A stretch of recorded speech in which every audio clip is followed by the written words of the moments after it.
Que el Señor les bendiga, soy Jairo Pérez y esto es Involucrados. En esta oportunidad pues estoy agradecido con Dios de estar en este lugar, poder llegar hasta sus hogares y feliz y contento de que podamos tener este espacio juvenil, que pues es un proyecto que nace de la mano de Elin TV y Juventud Elin. Ever, ¿qué tal? Hola, muy buenas a todos, saludos. Mi nombre es Ever Linares, ¿verdad? Pertenezco a la Juventud del Distrito 8 y sin más preámbulos, pues tenemos el honor de tener a nuestro pastor Eric Lazo. Hermano Eric, ¿qué tal? Bien, Jairo y Ever, un gusto de estar con ustedes y con los que están viendo este video. Y feliz de que Involucrado ya no es un sueño, sino que es una realidad. Es feliz. una realidad. Sí, tanto tiempo tratando la manera de como dicen, hallarle patas y cola, ponerlo como tiene que ser, poniendo todo en su lugar y pues por la misericordia de Dios, aquí está este proyecto destinado para la juventud, para que conozcan, por lo menos en esta oportunidad. Creo que vamos a abordar temas bastante bonitos, ¿no, Ever? Acerca de, pues, un poco de historia, ¿no? Sí, bueno, de hecho el tema que vamos a estar tocando en este momento es acerca de los métodos de evangelización, ¿verdad? Años atrás, vamos a como retroceder en el tiempo ahí y vamos a conocer, ¿verdad? Cómo se evangelizaba a los jóvenes, que en los años anteriores, 70, 80, ahí todos los anteriores ahí. Sí, tal vez no así tan puntual, pero yo creo que es necesario poner un punto de inicio, ¿no? Punto de inicio para que nosotros sepamos dónde se comenzó y hasta dónde estamos, gracias a Dios, porque por lo menos yo a mi edad, yo no recuerdo mucho antes, ¿verdad? En cuanto a la historia de la iglesia. Si hay un libro, Ever lo tiene ahí en su frente a él. Ese libro es muy importante. Creo que todos debemos tener ese libro, leerlo, conocer un poquito de nuestra historia. Pero en cuanto a esa historia, pastor, creo que muchos no conocemos en cuanto a cómo las cosas se fueron dando, se fueron surgiendo. Creo que como cristianos, como jóvenes, nosotros debemos de comprender, ¿o no, Ever? Debemos comprender muy bien todo lo que la iglesia tuvo que pasar, atravesar para llegar a donde estamos. Mi época, pues allá de los 90, fue periodo posguerra, entonces poco sabré acerca del estado de la iglesia, pero vos, Ever, ¿qué nos podés contar? Hablar acerca de eso. Sí, igualmente yo soy de esa época, de la época de la guerra, pero quizás antes de hablar acerca de ese tema o de esa situación atrás, me gustaría saber, hermano pastor, en ese tiempo de la guerra o la misión, ¿cómo ha venido trabajando con los jóvenes en cuanto a la evangelización? ¿Cuál ha sido la manera, la forma, como hablamos la vez pasada, el método? Bueno, yo creo que han existido varios. De hecho, yo soy de los 70, nací en el 76 y por lo que conocemos del libro, Elin nace un año después, que sería el 77. Entonces, lo que sí recuerdo en mi niñez es que la parte cristiana evangélica era numéricamente poca.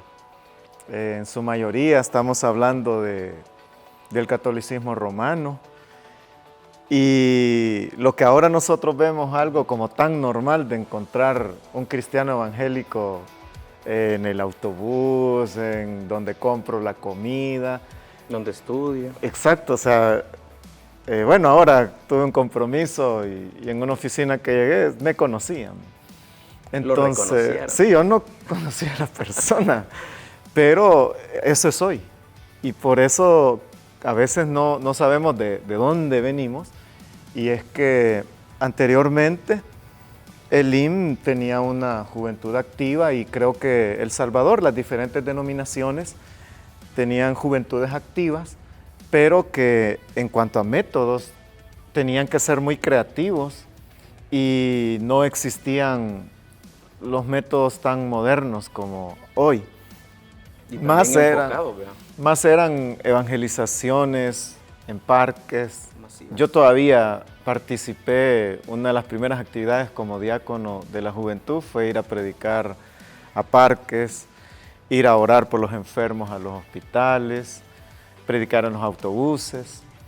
Eran formas en las que se evangelizaba y precisamente se le delegaba a la juventud como esa labor, y es de alcanzar a otros para el Señor. Entonces, creo, Ever, que ese es el punto que se tenía, y es una pasión. Y esa pasión llevaba a apoyar el método, fuera a veces desde el más sencillo hasta el más complejo, ¿verdad? Como el libro menciona, de entrar a un partido de fútbol y evangelizar, ¿verdad? Entonces, hoy en día, ¿quién quiere detener un partido de fútbol y comenzar a hablar de Jesús? Quizás no lo haríamos, pero la pasión llevaba a tener diferentes métodos, y entonces se fue conociendo más la iglesia evangélica, que, como dije, en los años 70 los porcentajes eran muy bajos. Bueno, sí, ciertamente, por lo que he leído, sí, eran bastante bajos, pero creo que también los medios de comunicación, en aquel entonces la radio jugó un papel muy importante, el periódico, creería yo que alguna clase de información comenzó a poder diseminarse por ahí, pero en sí la radio, bueno, yo recuerdo a mi papá cuando él pues sintonizaba la 540 AM, entonces yo crecí con eso, con esa radio, ¿verdad? Yo no entendía mucho de lo que se hablaba, porque era algo que mi papá era pues por ley. Cada vez que él estaba un día de descanso, la radio encendida 540 M, y esa radio no se tocaba, a menos que se fuera la luz, pero esa radio no se apagaba. Y creo que así se replicó en muchos hogares, la radio, pero también, ¿verdad?, en la televisión. Tal vez eso fue a posterior, pero la radio jugó un papel muy importante. Sí, yo creo que ya la radio fue un salto que las iglesias evangélicas fueron dando conforme este porcentaje de cristianos fue aumentando.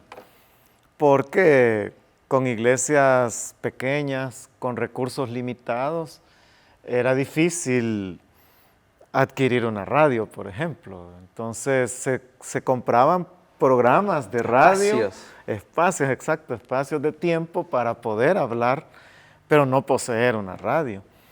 Entonces, conforme la iglesia fue avanzando, sí hubo el hermano Pablo, que fue tan conocido, fue el que incursionó aquí en El Salvador en la televisión cuando no se pensaba en tener programas de un cristiano. Fue pionero entonces. Sí, fue un pionero, exacto.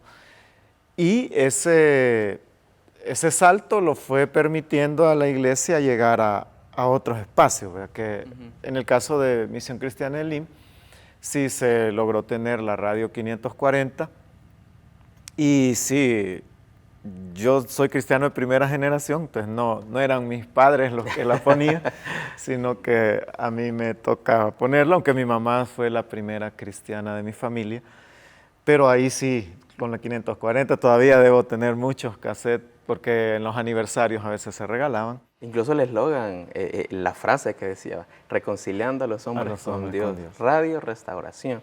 Exacto, entonces, aparte de la pasión que hablábamos al principio, de métodos como predicar así, a voz en cuello, sin sonido, llamando la curiosidad con una guitarra y comenzando a cantar para que la gente se acercara.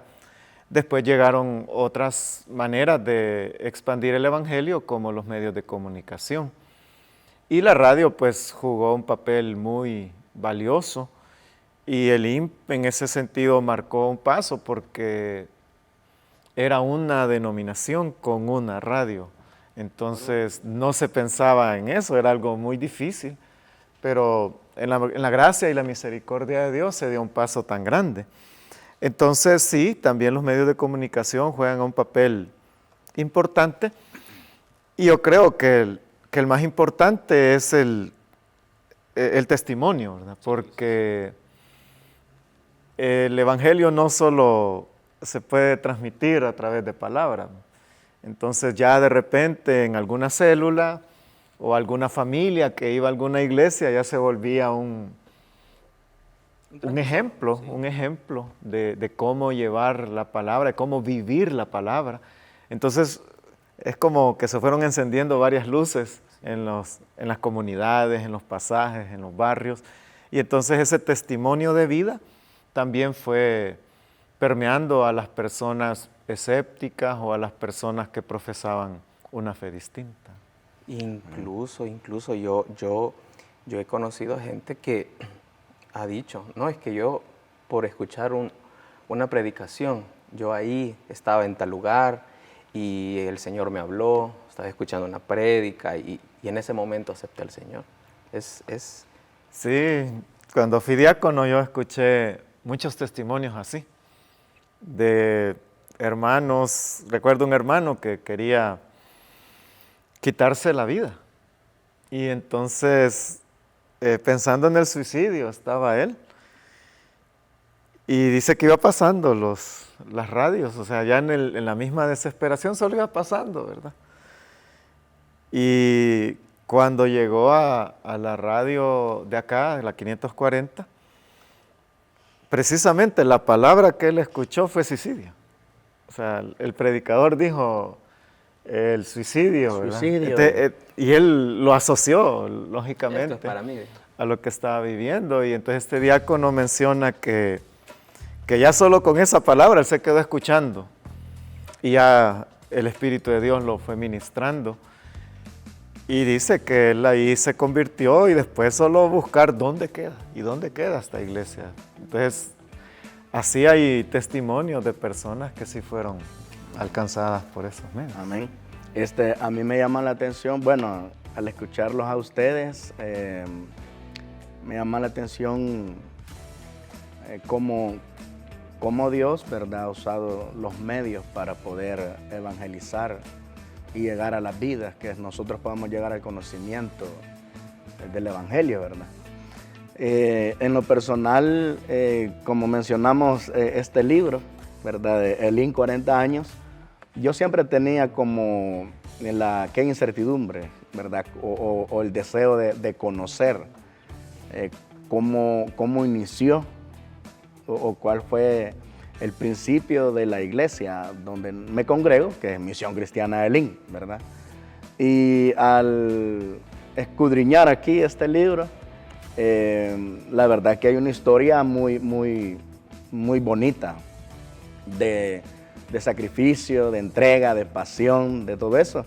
Y me gustaría aprovechar para animar, ¿verdad?, a los que nos están viendo, que si quieren conocer, pues este libro tiene bastante información, ¿verdad?, muy bonita, ¿verdad?, para el conocimiento de nosotros, los que hemos nacido después, ¿verdad?, de que ya la iglesia ya estaba como formada. Vos decías una cosa muy relevante que a mí me llama la atención, y es los que nosotros, hay muchos que nacimos después del boom que hubo en sí dentro de nuestra congregación, ya de cómo domingo a domingo se fue incrementando esa asistencia, pero también tiene mucho que ver el sistema celular. Creo que el sistema celular vino a darle un empuje bastante bueno y por mucho tiempo, ¿verdad? Y es de los principales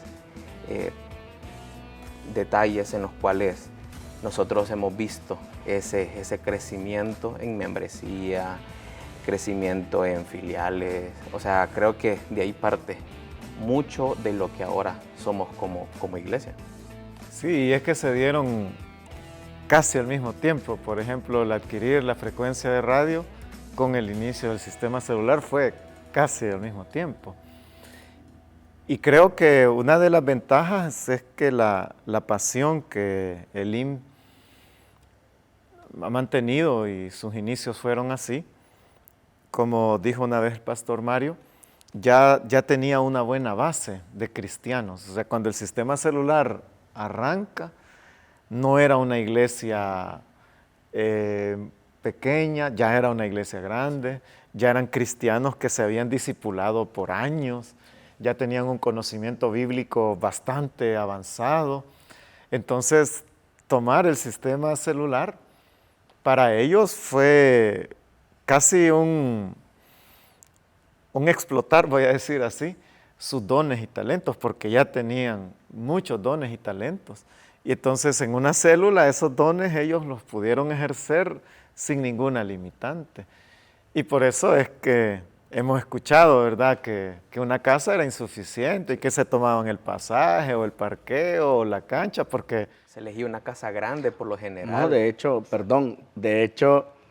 yo recuerdo allá por los años, yo soy no, mejor no voy a decir. No, yo recuerdo allá por la época de los 80, cuando se mencionaba la reunión familiar, porque no era célula. Íbamos a una reunión familiar hasta 40 niños. 40 niños, lógicamente no cabíamos en una casa, ¿verdad? Y donde yo vengo, pues ahí nací, me crié y no sé si ahí me va a llamar el Señor, ¿verdad? Pero, o sea, era una cantidad de niños que la hermana y el hermano llevaban de invitados que no dábamos abasto. O sea, y eso era un movimiento, solo hablando de células familiares en el área de niños, ¿verdad? Ya con los adultos, bueno, yo acompañaba a mi mamá y siempre había esa separación, los adultos adentro de la casa y los niños afuera. Y de hecho también nos traían a la iglesia, ¿verdad? Y cuando veníamos a la iglesia yo recuerdo que estaban, no sé si era una carpa o era lámina, no recuerdo. Lo que yo recuerdo es que la iglesia infantil pues tenía una división de la mitad o menos de la mitad de la pared que yo la alcanzaba, ¿verdad?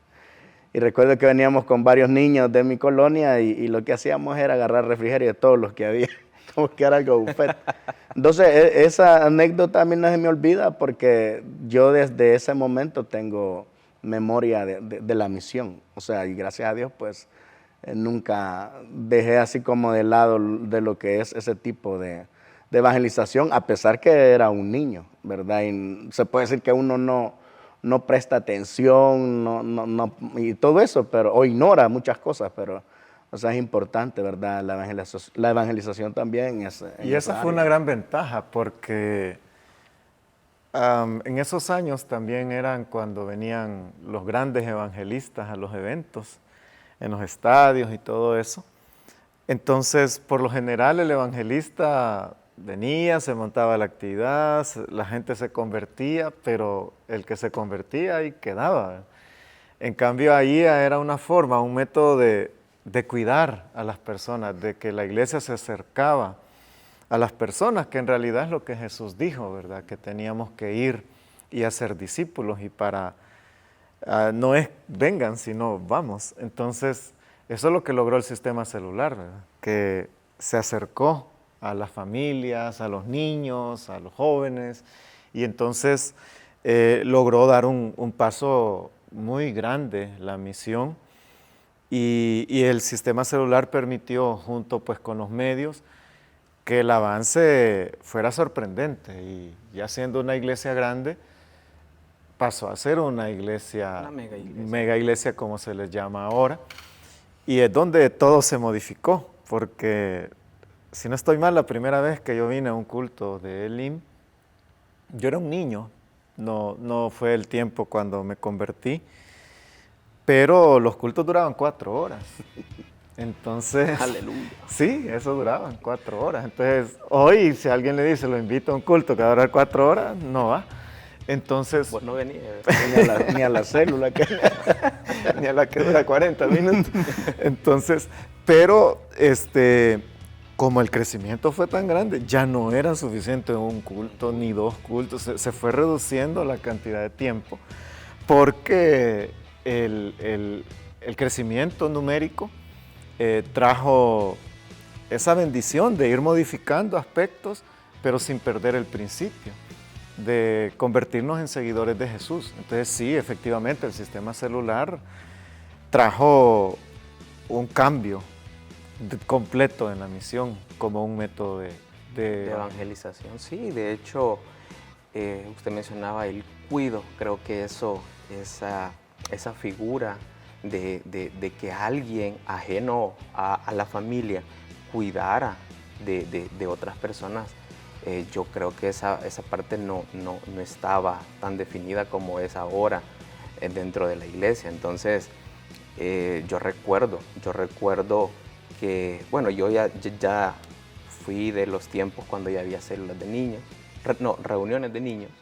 Entonces, la hermana que era pues la lideresa de esa célula, de esa reunión todavía, ella no solamente estaba pendiente de los otros niños ni de mí solamente el día sábado, porque la hacía sábado a las 8 de la mañana, 8:30 la hacía, sino que a veces entre semana ella llegaba a mi casa y me decía, mira, estás solo, mira, ya hiciste tus tareas, ya comiste. Entonces, quieras o no, eso no solamente a uno, ¿verdad?, le llenaba de satisfacción, sino que también recuerdo que a mis padres, a mis papás, eso, que alguien más ajeno se preocupara por uno, lo veían con buenos ojos. Y no solamente de uno de niños, sino que también ellos, porque también asistían a una célula, y yo me les pegaba, obviamente, ¿verdad? Iba y también tenían ese cuidado, el líder cuidaba de ellos, les preguntaba, o sea, saber no solamente cómo estaban, sino que también cómo se sentían. Y eso fue algo que digamos que aportó mucho en la fidelidad de las personas. Es que ese testimonio es el que se podía dar. Ya no era necesario vivir el cristianismo en las 2 horas del culto, sino que ya el cristianismo se vivía en la comunidad. Y esto que precisamente cuando el sistema celular comienza, que es en los 80s, en El Salvador, hablando socialmente, estaba la guerra, el periodo de guerra. Entonces, ese cuidado que mencionas, el estar pendiente hasta de qué comía, si el vecino tenía o no trabajo, si habían secuestrado a algún familiar, si había fallecido algún familiar, esa atención, ¿verdad?, ese amor cristiano, es lo que también logró el sistema celular, y creo que lo tiene aún, porque eso es algo que en la pandemia lo hemos podido ver, cómo hay personas que han sido ayudadas mucho, cuidadas, visitadas, porque han padecido alguna situación difícil. Entonces, el cuidado es algo clave en alcanzar a otros para el Señor. Sí, hermano, tengo así como una interrogante. ¿Cuál fue, según su punto de vista, su experiencia y todo eso, el impacto del primer evento que hubo en la misión, ¿verdad? ¿En qué año fue? ¿Cuál fue el impacto? Bueno, yo recuerdo, pero quiero que usted nos dé ahí el testimonio, ¿verdad? Ahí creo que va a ser al revés. Y a la vez aprovechar también si alguien nos está viendo, ¿verdad? Y quiera comentar su experiencia en ese primer evento de la misión, pues lo puede poner ahí, ¿verdad? Y queremos conocer también la experiencia de los demás. Sí, sería excelente. Y como el programa no solo es para jóvenes, No, porque ahí estamos hablando que los que estuvieron en los primeros eventos ya tienen sus años. No, ahí sí creo que es al revés, como tú me tendrías que decir, porque yo en el primer evento no estuve, no estaba en la iglesia. Solo recuerdo que se hacían los eventos. A mí me invitaban, pero yo no iba porque los eventos no era un solo evento, sino que eran varios días. Los primeros fueron varios días en el estadio. Yo recuerdo que yo pasaba en la esquina, ¿verdad? Ahí con los amigos, los muchachos, y todos me decían, vamos, aunque sea a ver la cancha del estadio. Y yo les decía, no. Entonces se iban, solo yo me quedaba, ¿verdad? Y ellos se iban en la noche, y como eran en la noche, y ver las luces del estadio y la cancha y todo. Ellos iban más por ver el estadio. Ajá, exacto. Entonces, pero yo solo sabía que había, pero no asistía. Incluso no asistía aún a una célula. Pero sí me daba cuenta que los eventos se realizaban. Y creo que eso es lo que los eventos daban, una sumatoria, porque recuerdo que uno de los propósitos, ya cuando yo estaba en el IM, de los eventos, era que la sociedad se diera cuenta la presencia de la iglesia evangélica. O sea, no era un evento solo para la iglesia, sino para que toda la ciudad, el país, se diera cuenta del mover de Dios acá. Entonces, y por lo menos, aunque yo no fui, yo me daba cuenta de que y era... salió en los medios. Y de que era, sí, en los periódicos, sí. en los anuncios de la televisión. Entonces, sí se lograba ese impacto de que personas que no eran de iglesia, personas que tal vez no estaban muy no tenían mucha afinidad a la iglesia evangélica, se dieran cuenta del mover de Dios. Entonces, mi primer evento, ¿verdad? El primer evento en el que yo estuve ya no fue en los 80s, sino que fue en los 90s. Entonces, y fue el evento que se hizo en 2 jornadas en un mismo estadio. Ese fue el primer evento que yo estuve. Fue en la mañana y en la tarde, entonces fue el primer evento que yo estuve. Entonces, pero se lograba ese impacto. Entonces, yo creo que así como hemos venido viendo que antes no había habían muchas formas, después vienen los medios de comunicación, el sistema celular, los eventos vienen a jugar un rol bien importante, sí. Despertar esa unidad de cuerpo, porque recuerdo que los eventos ni siquiera eran exclusivos de nuestra iglesia, o sea, muchas personas de otras denominaciones decían, es que es la iglesia evangélica, y se apuntaban y también asistían. Entonces, pero mis recuerdos son así, mejor dinos cuál fue el primero. No, pues no, yo echándole cuántos años. No, excelente. Estamos viendo que el hermano es joven de corazón. No, mi experiencia como pastor, no, que tenía, bueno, analizando ahorita esta entrevista, creo que ya me va a tocar mi llamado. Yo me recuerdo que mi mamá era la que nos llevaba a la célula, a la reunión, familiar en aquel entonces. Y recuerdo solamente el impacto que para mí fue, como dice el hermano, entrar por primera vez a un estadio, de gratis, ¿verdad? Porque yo solo veía los partidos que mi vecina ponía, o mi vecino ponía un partido de fútbol, y miraba el estadio. Un día quiero estar en el estadio, pero no había que estar en un evento, ¿verdad? Y el primer evento, sí, mi mamá nos llevó, pero estaba bien pequeñito, ¿verdad? Y lo que recuerdo fue que me impactó la cantidad de personas, la cantidad de buses, o sea, un movimiento en mi colonia nunca antes visto, ¿verdad? Y como ya tocamos, que eso fue como una gran noticia, ¿verdad? En nuestro medio del movimiento de la iglesia evangélica, como dice el hermano, de aquel entonces. De ahí he tratado también de no fallar a todos los eventos que han habido y cada uno ha sido una experiencia y las variantes bien única, que ha tenido, ¿verdad? También, porque usted mencionaba de esas de dos jornadas, pero yo recuerdo así vagamente que también hubieron en simultáneo diferentes 5 estadios, creo yo, ¿verdad? Sí, varios estadios a la vez. O sea, algo nunca antes visto, no solamente por una congregación, sino que como la iglesia evangélica en El Salvador. Eso claramente sentó un precedente. Es que yo creo que los eventos también fueron marcando, o sea, así como se tienen metas, por ejemplo, en el sistema celular, de alcanzar más personas para Jesús, el lograr nuevos líderes, nuevos anfitriones, los eventos también fueron tomando ese desafío de marcar otros pasos que no se habían dado. Entonces, yo recuerdo los periódicos que cubrían las expectativas, los jóvenes precisamente en las calles más transitadas de la ciudad ponían rótulos del evento, de la fecha del evento, se pegaban en los postes eléctricos panfletos para saber quién iba a estar, a qué horas iba a ser. Entonces, cada evento iba marcando el paso, y es que el crecimiento de la iglesia evangélica, el cual precisamente por los medios de comunicación era desvirtuado, entonces iba exigiendo a que la iglesia mostrara que sí había un mover y hay un mover de Dios.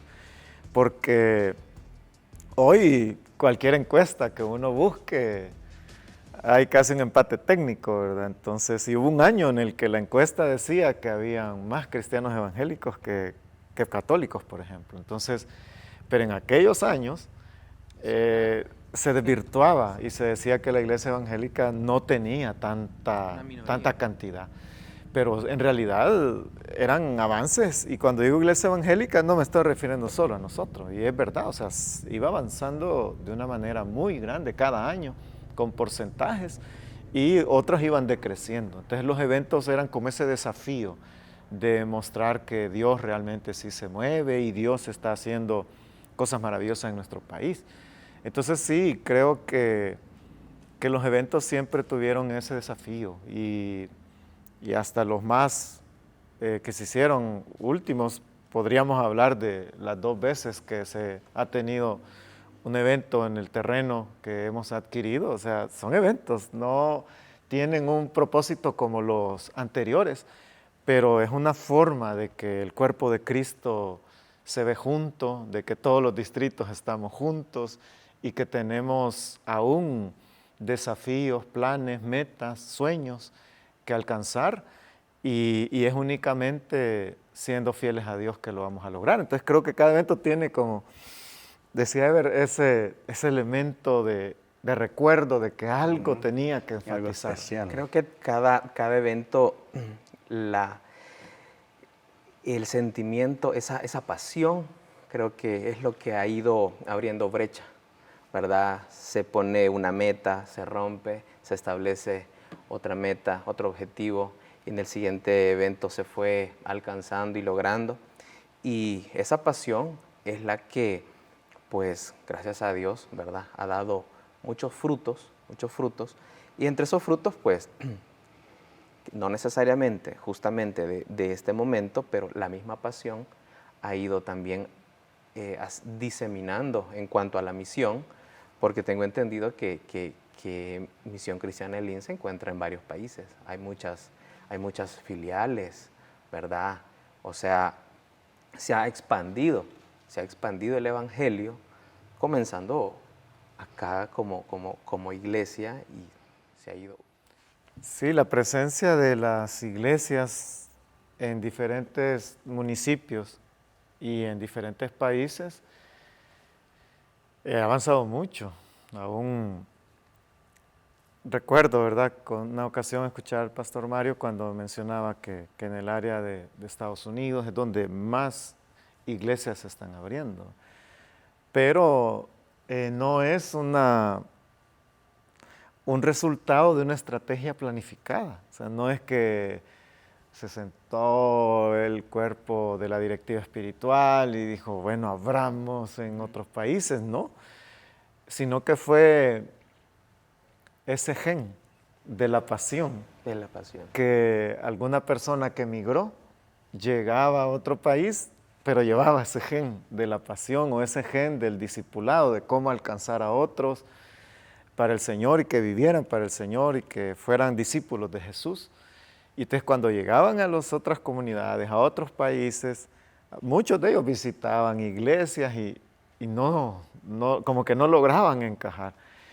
Y después algunos de ellos decían, bueno, voy a comenzar una célula en mi casa, porque es lo que habían vivido acá en El Salvador. Y es que también en sí la misión como que tiene su propia esencia.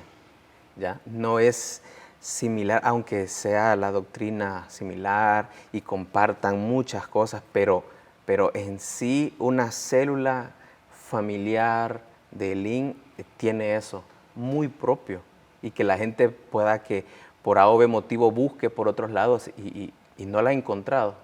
Entonces creo que también de ahí nace eso de que no, es que tiene que ser Elín y vamos a comenzar. Por eso decía que el ADN que exportamos fue la pasión La pasión. y el sistema y el querer alcanzar a otros para el Señor, porque hay muchas de estas iglesias no necesariamente, y creo que los que nos están viendo hasta nos pueden escribir compartiendo eso, es que no necesariamente son salvadoreños.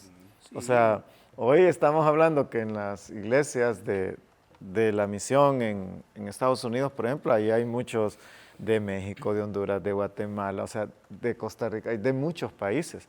Entonces, pero gloria a Dios porque la persona que se fue había entendido, tal vez no teóricamente, lo que teóricamente se le llama el real sacerdocio de los creyentes, de que todos los creyentes debemos compartir el evangelio. Tal vez no existía ese concepto teórico, pero sí se comprendía. Y es que no podían llegar a un lugar a cruzarse de brazos y decir, aquí no hay iglesia, aquí se acabó todo, sino que estaba ese anhelo, ¿verdad? Y de una célula pasaron a 2, a 3, y algunas de ellas pues son las filiales que hoy conocemos que existen, y no solo en Estados Unidos, hay en Canadá, en Guatemala, en Costa Rica, en Honduras, o sea, hay en diferentes países, en Europa incluso hay, y fue porque uno no puede conformarse, porque la misión de Dios es más importante y trasciende el tiempo.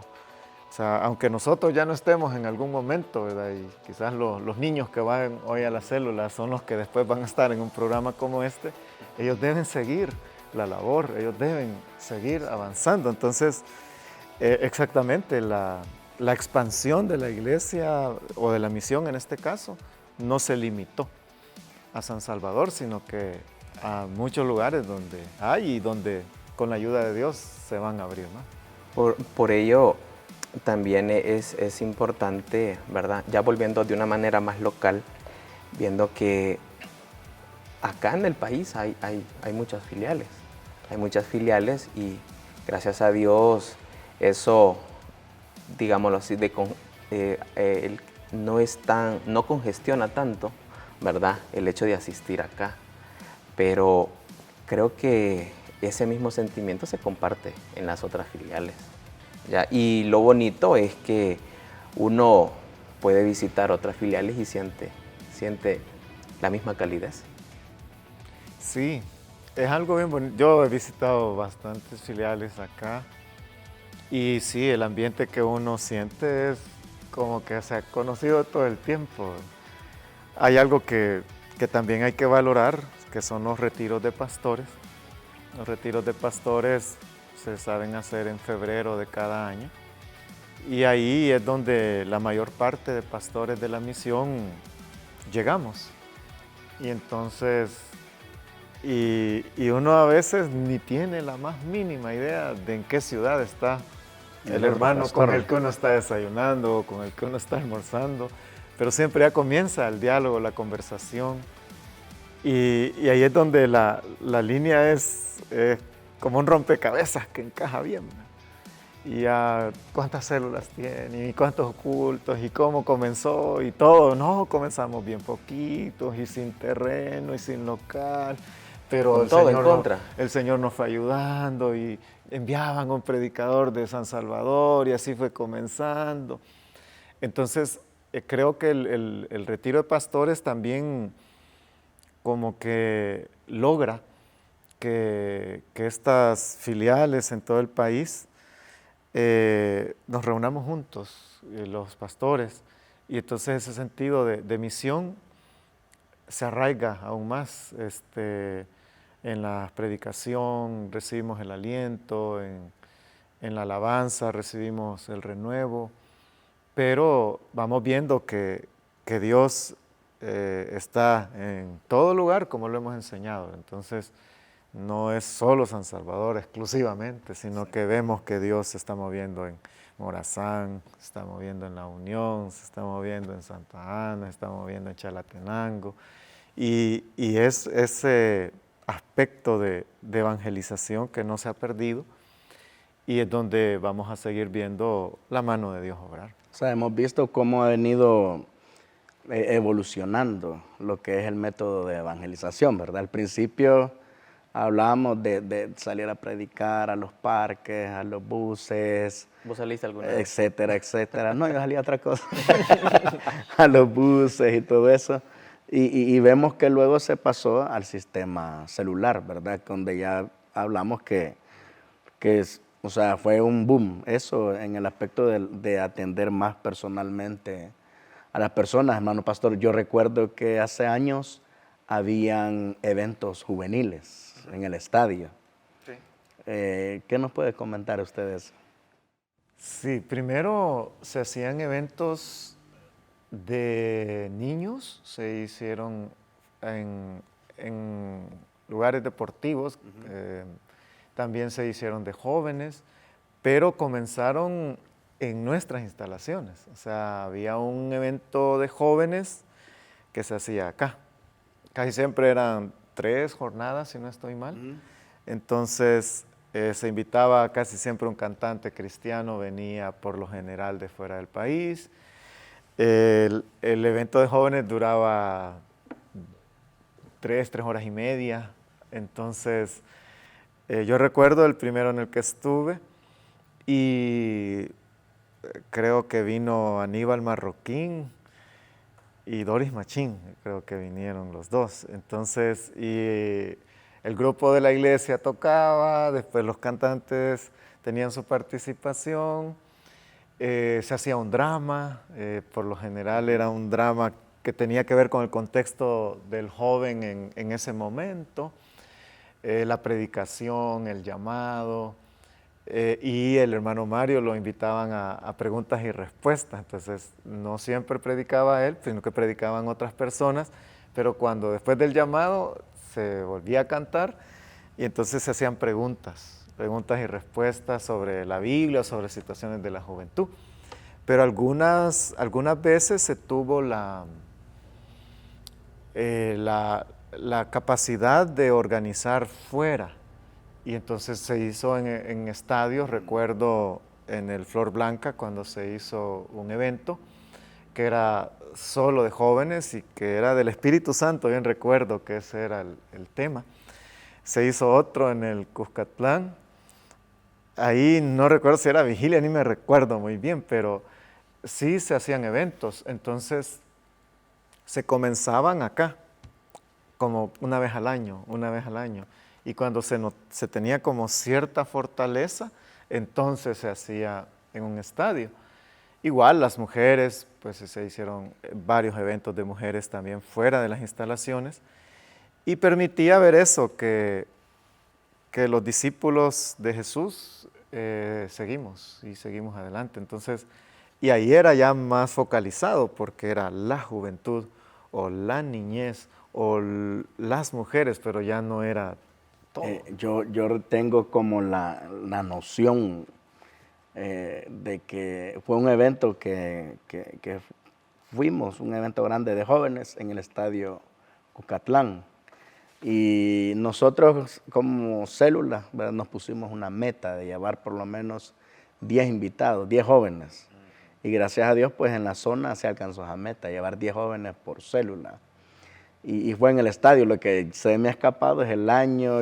Y lo que sí sé que predicó el hermano Mario estuvo muy bonito, muy especial. No, y tal vez los que están viendo nos pueden ayudar y nos mandan sí, porque la fecha. se me fue la fecha exacta, pero me acuerdo haber ido. Y de hecho, para ese entonces llevábamos muchos amigos que hoy muchos de ellos son creyentes, son servidores, ¿verdad? Cuando yo vine aquí a la misión, después de una vida ahí mero rara, me acuerdo que me involucré bastante en la juventud. De hecho, hasta la fecha todavía estoy involucrado trabajando en la juventud. Hemos tenido campamentos con los jóvenes, hemos tenido vigilias, hemos tenido convivios y todo eso ha servido para que el joven se sienta como identificado, ¿verdad? Con el Evangelio. Ese es un paso que la iglesia debe dar y es cuando ya se hace una atención más específica. Antes no existían las células juveniles, como decía. Hoy ya existen. No había guías, hoy ya hay. No existía involucrados y ya existe. Ya estamos involucrados. No se utilizaban las iglesias, las redes sociales para transmitir mensajes, hoy se hace. Entonces, torneos de fútbol, campamentos, todo eso tal vez por ejemplo, mi generación no lo vivió. No, yo voy a campamentos a acompañarlos. En ese tiempo, torneo de fútbol, no, eso no es de Dios, ¿verdad?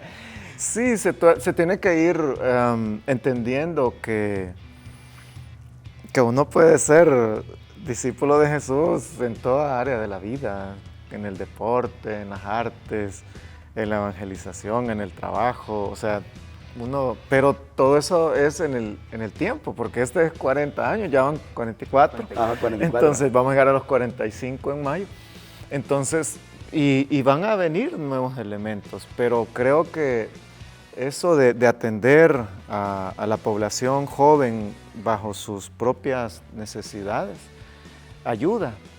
Yo recuerdo hace años en una actividad en Guatemala, yo escuché a un pastor hablando sobre la juventud y en la parte del tema que él estaba desarrollando, él mencionó, si tú estás con tus jóvenes para ayudarlos en qué van a hacer en la vida, para ayudarlos a formar una familia y para ayudarlos en el área de trabajo, tú has sido un buen pastor, decía él, porque has estado en las etapas más difíciles, más importantes de la vida de este muchacho. Entonces, yo recuerdo que eso fue hace bastantes años, pero no se me olvidó, porque yo dije, es verdad, si uno está con los jóvenes en esas etapas muy importantes de sus vidas, no van a ver como que la iglesia está en otro lado, ¿verdad? Que está allá por la luna y no en lo que ellos están viviendo, su realidad. O es otra etapa de su vida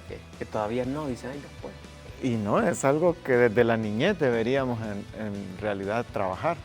Es cuando la iglesia va tomando esa responsabilidad y tiene esa claridad, verá a los niños y a las niñas de una forma distinta. Los jóvenes, adolescentes también. Entonces sí, es importante que ese cuidado sea más especializado en esas edades. Yo creo que esa parte sí ha habido una mejora bastante importante, ¿verdad? Desde el momento que se establece que debe haber una atención personalizada para los niños, al menos acá dentro de la misión, una iglesia infantil. Entonces eso dice mucho y habla muy bien de la relevancia que se le está dando a la niñez, a los niños y a las niñas, e incluso hay un espacio también para los adolescentes. Y creo que, bueno, hemos hablado de los medios de comunicación, del sistema celular, pero ya llegando a tiempos más actuales, pues la pandemia fue como que un suceso en el cual vino a replantearnos muchas cosas, replantearnos la forma en que estábamos haciendo las cosas, replantear la efectividad de los medios, de los métodos que estábamos utilizando. Y pues gracias a Dios, de alguna manera se ha intentado, ¿verdad? Se ha visto cómo la misión ha intentado ponerse un tanto de tú a tú ante la situación, ¿verdad, pastor?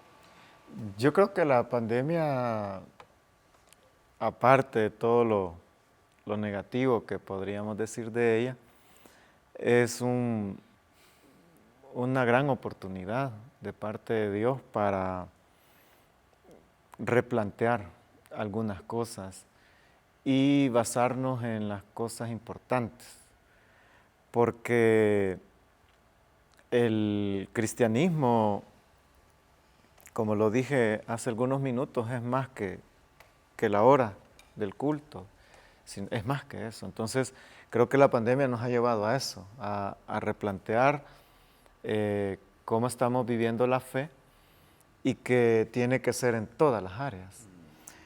Y ahí es donde creo que no salimos del tema. Siempre es evangelizar, ¿verdad? Porque las nuevas generaciones, que es lo que ahora algunos autores escriben, las nuevas generaciones necesitan ser evangelizadas.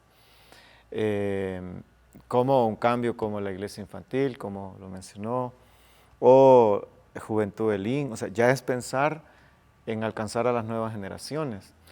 Yo recuerdo que hay una organización que ellos le llaman la Ventana 414, y esa Ventana 414 lo que significa es que hay que hacer un esfuerzo por evangelizar a las personas cuando tienen entre los 4 y los 14 años, porque ahí es donde son más sensibles al Señor y pueden ser alcanzados.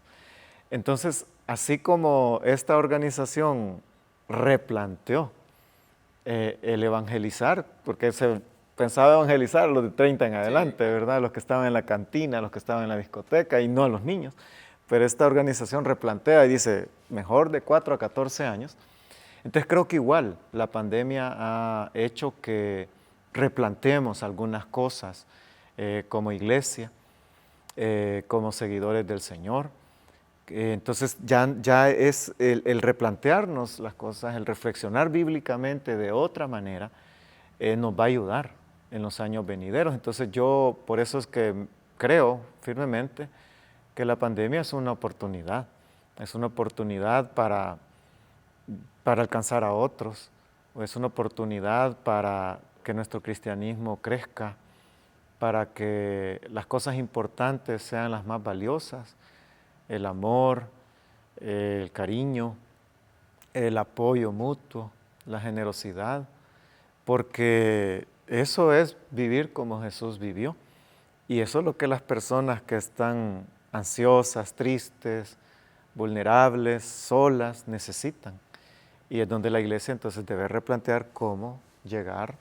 Viendo este tema de la pandemia, la incertidumbre que, bueno, al menos yo eso sentí, ¿verdad?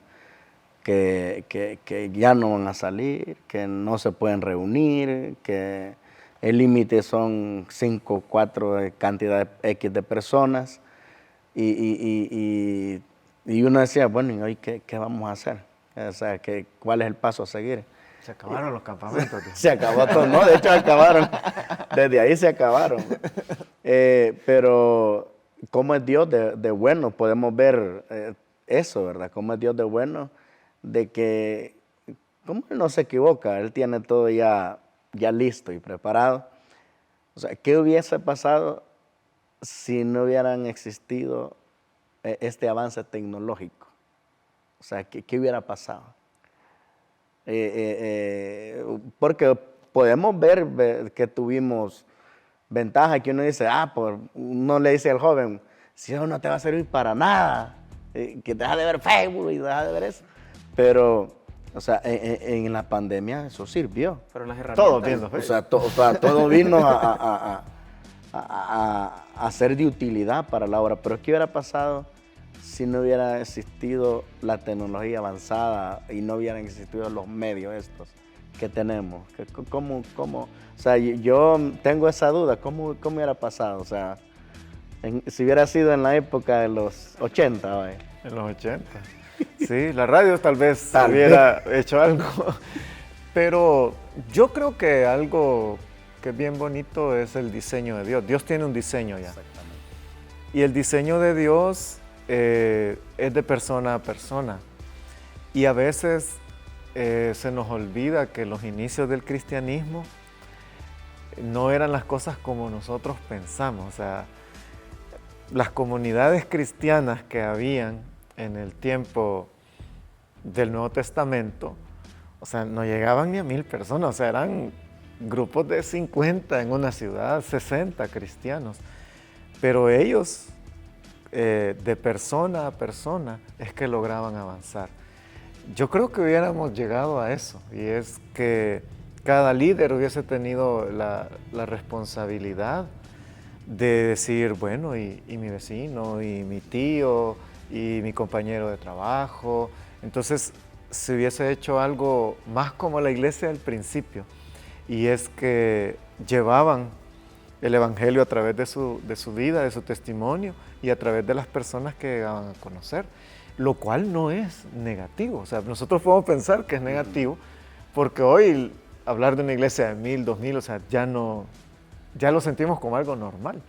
Pero antes no era así. Las comunidades cristianas eran pequeñas y aún así evangelizaron al mundo de su tiempo. Hay un autor que así menciona que las comunidades eran 50, 60 cristianos en una ciudad. Y era cuando Pablo decía, he llenado todo del evangelio, nosotros creemos que habían cristianos, creemos que eran cristianos por todos lados. Y no, él se estaba refiriendo a que ya hay una comunidad de 40 cristianos aquí, ya hay una comunidad de 50 cristianos aquí, entonces eran pocos. Entonces, yo creo que si se hubiera dado en los años 80, no hubiéramos tenido como hoy, ¿verdad? Una transmisión como la que tenemos, pero hubiéramos logrado el mantener nuestra fe en el día a día y con las personas que nos Indudablemente creo que hubiese sido en el momento X de la historia. Dios siempre tiene algo preparado, y lo bonito es que Dios siempre nos asombra porque Él pone las herramientas, aparta situaciones, hay situaciones que nos tienen que ayudar a poder mejorar, pero bueno, creo que la plática tiene que ser mucho más extendida, por eso son varios episodios, pero por esta oportunidad, pues, como dice el dicho, todo lo bueno debe de acabar, pero este episodio lastimosamente ya ha finalizado. Queremos agradecerles a todos, a cada uno de ustedes que se quedaron con nosotros. Gracias. De hecho, este es un espacio justamente para ustedes, un espacio juvenil en el cual tratamos la manera de mostrarles de una manera juvenil, tal vez una forma más amena, de hablar de cosas que quizás no conocemos o conocemos poco. En lo personal, yo estoy aprendiendo mucho de todos ustedes, de todo lo que se hace. Muchas gracias, Pastor Ever. Sí, gracias hermano, gracias a todos por este momento, ¿verdad? Y este espacio en el cual hemos tocado este tema muy interesante. Pastor. Gracias a ustedes por la invitación y a los jóvenes que nos han sintonizado y los no tan jóvenes. Es un espacio de Juventud de Lin y un privilegio estar involucrados con ustedes. Gracias, Pastor. Bueno, y déjennos sus comentarios, sus reacciones, todo aquello que se les vino a la mente mientras nosotros conversábamos de, pues, cuando fue esa vez que ustedes fueron a la célula, o si fueron a algún evento del estadio, pues también comenten, lo queremos nosotros conocer, queremos saber qué les ha parecido. Y pues hasta aquí llegamos nosotros. Esperamos verlos en una próxima emisión de Involucrados. Dios les bendiga. Dios bendiga. Amén.